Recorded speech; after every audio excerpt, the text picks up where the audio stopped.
طبعا اكتر سؤال هنساله، العربيه دي بتترخص يا اسامه ولا بترخصش؟ لا هي ما بتترخصش. هنيجي بقى على الشكل الخلفي، تحس ان العربيه فعلا شكلها نفس المرسيدس بالظبط، الجي كلاس. بجد تحس ان انت راكب العربيه الجي كلاس. مزودين لك شاشتين في ظهر المخدع بتاع الكرسي. رجال الاعمال والمافيا والناس التقال قوي اختاروا عربيه تكون فارده السيطره عليهم. ايه هي العربيه اللي قلبه الموازين في سوق العربيات؟ الجي كلاس. الجي كلاس يا جماعه انا جايبها لكم النهارده ايه. طبعا انتوا عارفين ان الكاميرا بتخسس بتاع 7-8 طن كده، عن فرق الحقيقه عن الايه الواقع. بس دي جي كلاس، صدقوني والله انا هفهمكم. يلا بينا. يا عمرو والله العظيم 3 انا مش ضخم، اوعى تفكر ان انا كبرت ولا العربيه صغيره. انا هفهمكم دلوقتي الموضوع. معانا النهارده عربيه كهرباء. العربيه دي موجوده في سوبر كنترول. جايب العربيه دي استيراد ليه عشان خاطر تبقى للقرى السياحيه والكومباوند.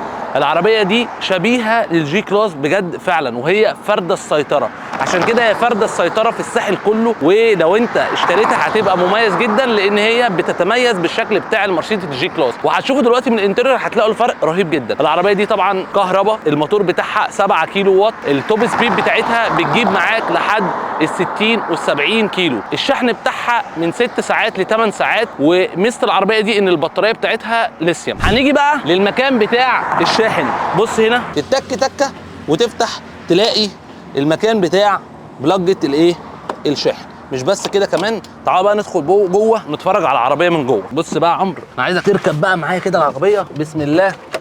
طبعا اول حاجه العربيه بريموت كنترول، بتحطها هنا بتفتح عندك كل حاجه جوه. طبعا الشاشه زي ما انت شايف كده، عندنا هنا كل دي سكرين. بجد تحس ان انت راكب العربيه الجي كلاس. بص شايف دي سكرين بتاعت الشكل الجديد، ويجيب لك شكل العربيه هنا بقى بلوتوث وشاشه واغاني، ويجيب لك كمان السرعه. طبعا الساوند سيستم فيها كويس. هي تكفي 4 اشخاص. طبعا هي حجمها ممكن يكون صغير شويه وانا برده طويل. هنا هنبدا بالتابلو. هتلاقي ان التابلو اصلا زي ما انتم شايفين كده بلاستيك، ومديك ايحاء ان هو شكله جلد ومتخيط زي العربيات فعلا المرسيدس. وهتلاقي هنا عندك التابلو برده في حته مكتوب عليها AMG. هنا حاطط لك التكييف تقدر تشغله، وهنا طبعا الكونتاكت، وعندك هنا المساحات زي ما انتم شايفين، والكلاكس والمرايه. وهنا برضو عاملين لك كده عشان تقدر تفتح النور. وهنا عندك الشماسات برضو معموله. هنا بالنسبه للكراسي عاملينها جلد. الكراسي طبعا بتطلع وبترجع. وطبعا هنا الهاند بريك، وهنا ماوس عاملينه عشان خاطر تقدر تتحرك الكمبيوتر جوه وتعلي الصوت وتوطي الصوت. وهنا عاملين لك زي ايه مكانين لليو اس بي. طبعا بالليل كل الجزء ده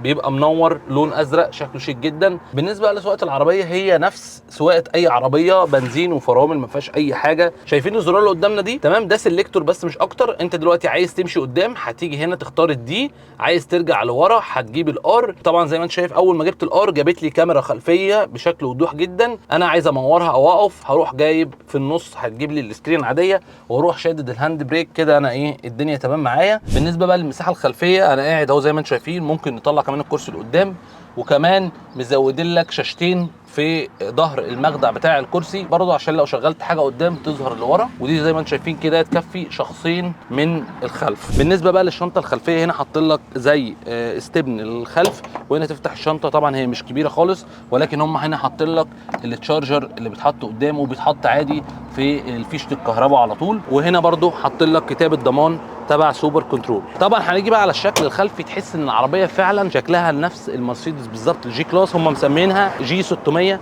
بص بقى منظر الفوانيس مع منظر الكيت الاكسدام.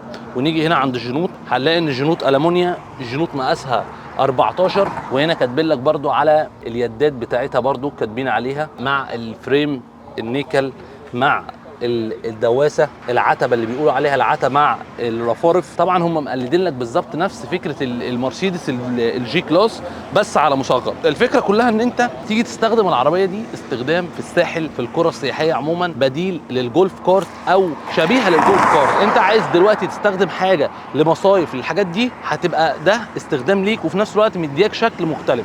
طبعا هنا عندنا منزلين 4 الوان، اللون الاسود واللون الفضي واللون الموف.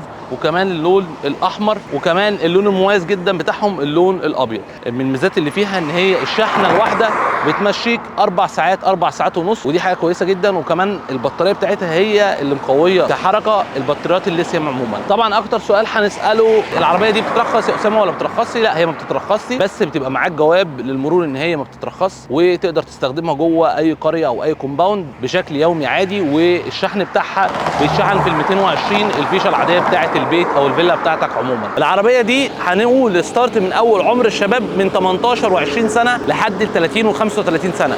وطبعا هي هتناسب السن المتوسط. ليه؟ لان هي حجمها طبعا زي ما انتم شايفين هي مش كبيره جدا، ولكن هي بديل للجولف كارت بشكل احسن، وبشكل ان انت تبقى راكب حاجه مكيفه وفي نفس الوقت شكلها مودرن او ستايل. اخر حاجه بقى هنيجي عندها هي السعر. سعر العربيه دي في وقت رفع الفيديو 690,000 جنيه، موجوده عند سوبر كنترول في الساحل الشمالي. طبعا لو اي حد عايز يتواصل معاهم هسيب لكم رقم التليفون والعنوان بتاعهم. انا بقى شكلي كده عمرو هغير نشاط الموتوسيكلات وابقى زعيم عصابات، ونختار اللون الاسود ونتوكل على الله. يلا السلام عليكم.